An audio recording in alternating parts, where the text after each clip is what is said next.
Olá, oitavo ano, bom dia para vocês. A nossa aula de história hoje, vamos falar sobre a Revolução Inglesa, primeiro capítulo do nosso livro. As causas da Revolução Inglesa.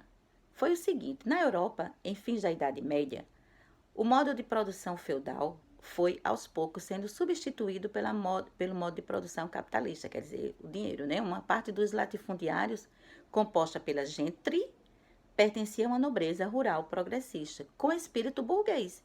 E os yeomen, grupos de pequenos e médios proprietários, passaram então a cercar porções de terra, arrendando-as como pastagem para a criação de ovelhas e delas expulsando os camponeses. Formavam-se assim os cercamentos. Então, o que foi o cercamento? Era justamente porções de terra que foram cercadas e expulsaram seus camponeses de lá de dentro, certo? O Estado, por sua vez, para preservar seus interesses, impediu então o avanço do cercamento, o que fez com que os yeomen e a gentry entrassem em conflito com a realeza.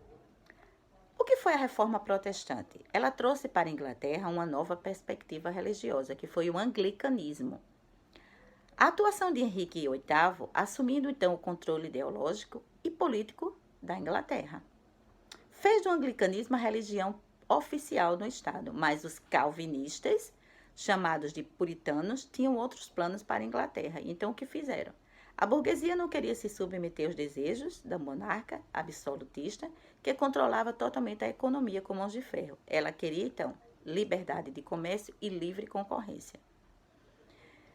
O rei Henrique VIII, após o ato de supremacia e sua afirmação enquanto soberano, esperava que a população aceitasse o absolutismo como um direito divino, o que não aconteceu. Não aceitaram o absolutismo. E o único grupo que apoiava o rei eram os dos senhores feudais, que em sua maioria eram seguidores do anglicanismo, certo? Pois se beneficiou da generosidade de Henrique VIII ao tomar as terras da Igreja Católica. E os calvinistas, o que foi que fizeram? Formavam boa parte do exército e do parlamento e não estavam dispostos a aceitar a nova doutrina. E essa era a divergência religiosa. Então, em 1215, João Sem Terra, rei da Inglaterra, assinou a Carta Magna, que após um levante da nobreza inglesa, esse documento determinava que qualquer lei relativa a impostos de declaração de guerra teria que ser apreciada pelo parlamento, formado por nobres e membros da igreja. Este era composto por dois grupos distintos: Câmara dos Lordes e a Câmara dos Comuns. A Câmara dos Lordes eram ocupados pelos lordes espirituais, isto é, pela cúpula da hierarquia eclesiástica anglicana e pelos lordes.